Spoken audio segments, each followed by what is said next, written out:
Olá, meus amigos e minhas amigas do Facebook, a paz do Senhor a todos, independente de uma religião. Sejam bem-vindos ao meu canal Multiplicação de Esperança. Meu nome é Miguel e eu tenho uma mensagem do coração de Deus para as nossas vidas que se encontra em Atos 3:1, o coxo da porta da Igreja Formosa. Esses dias eu preguei uma mensagem nesse mesmo texto, mas pode ficar tranquilo, tranquila, que são outras revelações que Deus me deu. Vamos juntos aprender? Primeira lição.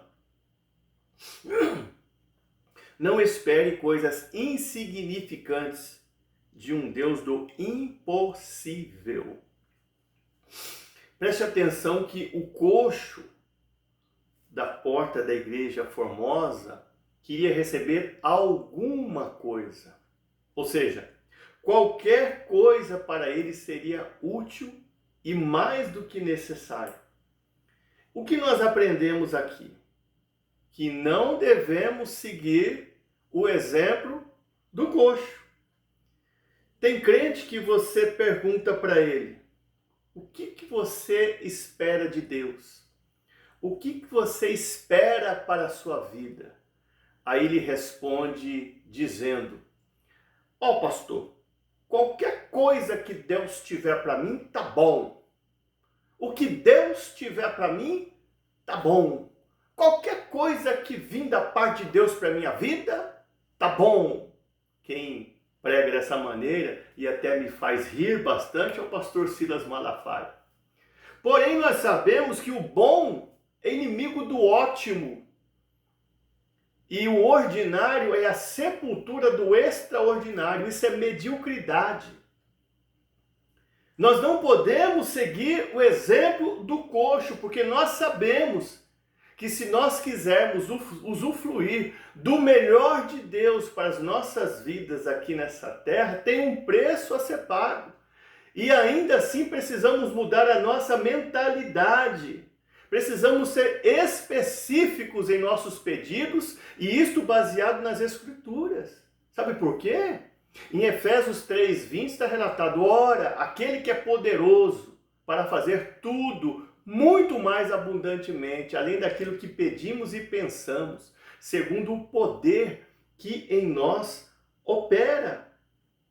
O coxo, ele queria um dinheirinho, umas moedinhas, porém Deus queria lhe dar pernas novas, para ele andar, para ele caminhar, e ele mesmo conquistar o seu dinheiro suado, os seus bens, as suas posses. Deus queria dar pernas novas para ele, caminhar na terra e vingar-se. Vingar-se que eu digo num bom sentido, ou seja, produzir, dar frutos, realmente até se enriquecer e ter uma vida abençoada. Não peça coisas pequenas para um Deus tão grande. Não limite o poder de Deus na sua vida. Eu me lembro que é muito falado sobre um pai andando com o seu filho, e o seu filho de repente pergunta para o seu pai: pai, qual é o tamanho de Deus? O seu pai rapidamente olha para o céu. Tinha um avião lá nas alturas riscando o céu. E ele pergunta para o seu filho: filho, que tamanho que é aquele avião? Pequeno, pai, muito pequeno, responde o menino. Eles estavam perto do aeroporto, aí o pai leva o menino lá no aeroporto, chega na pista do avião, levanta o menino ali e pergunta: e que tamanho que é aquele avião, filho? Aí o filho responde: grande, pai, muito grande. Aí o pai fala para o filho: então, filho, funciona dessa maneira. Para aqueles que estão longe de Deus, ele é pequeno. Mas para aqueles que se aproximam de Deus, ele é grande. Então, que nós venhamos saber pedir, ter ousadia para pedir. Essa é a primeira lição. Segunda lição: vivendo e aprendendo. Nós percebemos que nesse texto de Atos capítulo 3, nós nos deparamos com um Pedro e um João que são ousados, cheios do Espírito, cheios da unção, do poder, da glória de Deus em suas vidas. Nós ficamos impactados com Pedro ministrando na vida do coxo a cura, o milagre. Porém, nem sempre foi assim. Existiu uma fase da vida, uma estação da vida, em que Pedro e João, juntamente com os outros discípulos, tiveram que chegar até Jesus e pedir para Jesus ensinar eles a orarem. Está lá em Lucas capítulo 11, do versículo 1 ao 13. Viu como o poder e autoridade que estão sobre a vida de Pedro e João só estão sobre a vida de Pedro e João porque um dia eles tiveram a humildade de pedir para Jesus ensinar eles a orar? Com isso eu aprendo que para estar de pé, pregando, ensinando, ministrando, nós precisamos primeiramente um dia estarmos sentados, aprendendo. É isso que eu aprendo com Pedro e João. Mas o treinamento continua. Para eles estarem ali na porta da igreja formosa, ministrando com autoridade um milagre na vida desse coxo, eles foram treinados. Um dia eles pediram para aprender a orar. Aí um dia Jesus foi fazer um teste com eles. Nós sabemos que Jesus vai com os discípulos para o Getsemane, e entre os discípulos estava Pedro e João. E nós sabemos que Jesus chega com os discípulos em uma parte do Getsemane, depois deixa alguns discípulos para trás e vai com alguns mais adiante. Entre eles está Pedro e João. Aí depois Jesus deixa esses discípulos ali e vai mais adiante e diz para eles: fiquem orando aqui, vigiem. Só que Jesus volta 3 vezes e pega eles dormindo. Entre os 3 que estavam dormindo, os 2, Pedro e João. Foram reprovados então, eles pediram para orar, Jesus levou para o teste, eles reprovaram o teste. Mas valeu o treinamento, valeu realmente o teste. Porque eles continuaram perseverando. E olha agora eles aqui, na porta da igreja do templo, com poder, com autoridade, com unção, com a glória de Deus, cheios do Espírito, ministrando um milagre na vida do coxo. Mesmo que eles foram reprovados lá no Getsemane, eles continuaram aqui na terra, sendo treinados pelo Espírito Santo. E agora veja eles aqui, em Atos capítulo 3, Jesus não está mais com eles. Eles já estão aqui agora com o Espírito Santo guiando eles. E eles ministram um milagre na vida do coxo. Pedro, em específico, ministra um milagre na vida desse coxo. O que eu aprendo aqui? Você pode não ter se tornado ainda quem você deseja ser. Porém, continue caminhando, sendo treinado por Deus, porque tudo vai acontecer no momento certo, na hora certa. Deus vai honrar a tua vida, o teu ministério. Continue sendo treinado por Deus. Lembra-se de Provérbios 4,18? Mas a vereda do justo é como a luz da aurora, que vai brilhando mais e mais, até o dia ser perfeito. Que essa segunda lição fique, então, em nossos corações. Terceira lição: chega de ser guinchado pelos homens, agora você vai ser guiado por Deus. Quem é guinchado pelos homens, ele sempre vai ficar na porta como o coxo. Mas quem é guiado por Jesus, ele vai entrar no santuário como Asaf. Lembra-se de Salmo 73:7? Então entrei no santuário de Deus e entendi o fim deles. Deus não quer que você seja dependente de ninguém, a não ser dele próprio. Para termos uma base disso que eu estou aqui procurando ensinar para vocês, vamos em Marcos 7:32 ao 37. Eu vou ler só a primeira parte. Então lhe trouxeram um surdo e gago. Eles suplicaram que impusesse as mãos sobre ele. Perceba que este surdo e gago, ele é guinchado pelos homens e não guiado por Jesus. Veja que as pessoas que levam este surdo e gago até Jesus, procuram determinar a forma como Jesus vai fazer a obra na vida dele. Põe a mão aqui, Jesus, põe a mão lá, faz desse jeito, ou faz desse outro jeito. Eles queriam determinar como Jesus fizesse a obra na vida do surdo e gago. Porque eles estavam sendo, porque o surdo e gago estava sendo guinchado pelos homens. E todas as vezes que nós fomos conduzidos pelos homens, ou seja, guiados pelos homens, nós vamos ficar na porta como o coxo. Mas quando nós formos guiados por Jesus, ele vai nos guiar para o centro da vontade de Deus, como está em Romanos 12:2. E não vos conformeis com este mundo, mas transformai-vos pela renovação que há em vosso entendimento. E experimenteis saber qual seja a boa, agradável e perfeita vontade de Deus para as vossas vidas. Quando Pedro olha para o coxo, pega na mão dele e diz, levanta e anda, parece que era a mesma coisa de Jesus está dizendo para ele, filho, até hoje foram os homens que te guincharam até aqui, a porta do templo, e te deixaram aqui, mas a partir de hoje eu vou te guiar para o centro da vontade de Deus. Você vai entrar no templo, você vai se alegrar, você vai pular, você vai conhecer o propósito de Deus para a sua vida. É isso que eu aprendo aqui nessa lição. Chega de ser guinchado pelos homens e deixado da porta. Você vai ser guiado por Jesus para o centro da vontade de Deus, para o meio lugar de avivamento. Deus tem algo para a sua vida e para a minha vida. Já vamos aqui agora para a quarta lição. Não esconda o que Deus te entregou.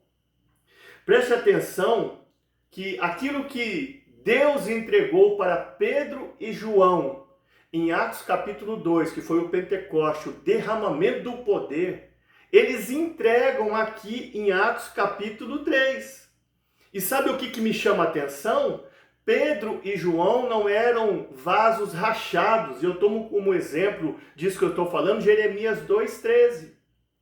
Porque 2 males me fizeram o meu povo, abandonaram a mim, manancial de águas vivas, e cavaram para si cisternas rotas que não retêm águas. Pedro e João não eram cisternas furadas. Pedro e João não eram cisternas que vazavam. O que eles receberam em Atos capítulo 2, ou seja, no Pentecoste, o derramamento do poder, eles entregaram em Atos 3. Por isso que está escrito em Apocalipse 3:1. Eis que venho sem demora. Guarda o que tens, para que ninguém tome a sua coroa. Por isso que está relatado em 1 Timóteo 6:20. Ó Timóteo, guarda o depósito que te foi confiado. Em Mateus 25, narra a parábola dos 10 talentos. Foram entregues 5 talentos para um. Ele granjeou e se transformou em 10. Foram entregues 2 talentos para outro. Ele granjeou e se transformou em 4. Aí foi entregue 1 talento para o outro. Ele não granjeou. Ele foi, abriu um buraco na terra e enterrou. Não esconda o que Deus te entregou, como este homem escondeu. Pedro e João não esconderam o que eles receberam em Atos. Ou seja, no Pentecoste, eles receberam poder, autoridade, unção. Eles entregaram em Atos capítulo 3. Você só pode esconder o que Deus te entregou se Deus escondeu você. Se está se cumprindo na sua vida o que também está se cumprindo na minha, e que está escrito lá em 1 Reis 17, que Deus disse para Elias, depois que ele profetizou para Acabe, esconde-te no ribeiro de Querite. Se Deus escondeu você, você está isento dessa responsabilidade por enquanto. Você não está entregando, você ainda não está entregando o que ele te entregou, você está escondendo. mas por um tempo. Mesmo no anonimato, nós sabemos que nós estamos em atividade. Eu estou falando de um modo geral, sabe? Para causar aquele impacto, o momento que Deus dê peso ao teu nome. Tudo bem, aí você pode aí esconder, né? Agora entenda uma coisa, o corajoso, ele expõe o talento. O covarde esconde. Não esconda o que Deus te entregou. Seja corajoso, exponha. Exponha ao mundo. Morra vazio e não cheio. O cemitério está cheio de cristãos que morreram com dons e talentos, morreram cheios, não entregaram ao mundo o que Deus entregou a eles, esconderam. Entregue ao mundo, morra vazio. Tudo aquilo que Deus te entregou, não esconda. Vamos para a quinta lição já. Quem um dia encontrou uma mão estendida não pode encurtar a sua. O texto relata que Pedro, tomando pela mão o coxo, o levantou. Com isso eu aprendo que só dá valor em uma mão estendida quem um dia já viu uma mão estendida se dirigir a ele. Eu acredito que Pedro aqui começou a se lembrar no dia da tempestade, em que todos os discípulos estavam afoitos, e aí Pedro vê Jesus e diz para ele, se é o Senhor mesmo, deixa eu ir ter contigo por cima das águas. Jesus falou, vem, ele foi. Só que aí chegou um momento que Pedro duvidou, e ele começa a afundar. Mas aí Jesus estende a mão para ele e o reergue. Então eu acredito que isso veio na mente de Pedro.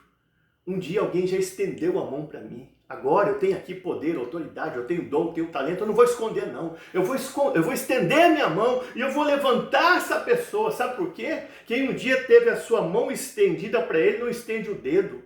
Quem um dia teve a mão de alguém estendida para ele, não estende sempre a mão e nunca a língua. Eu acredito também que Pedro, ele se lembrou também de um dia que ele estava caminhando com Jesus na terra, aí Jesus entra na casa dele, vê a sua sogra enferma, e a Bíblia relata que Jesus, estendendo a sua mão nela, toca nela e a febre vai embora.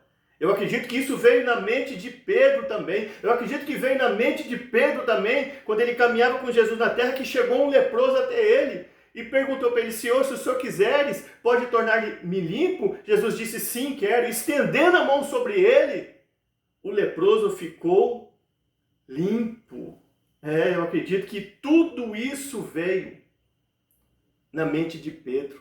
Ele se lembrou que muitas das vezes uma mão foi estendida a ele, uma mão foi estendida à sua sogra, uma mão foi estendida ao leproso. Sempre Jesus estendeu a mão a todos, principalmente a ele. E ele não poderia deixar de estender a sua mão agora, nesse momento tão difícil.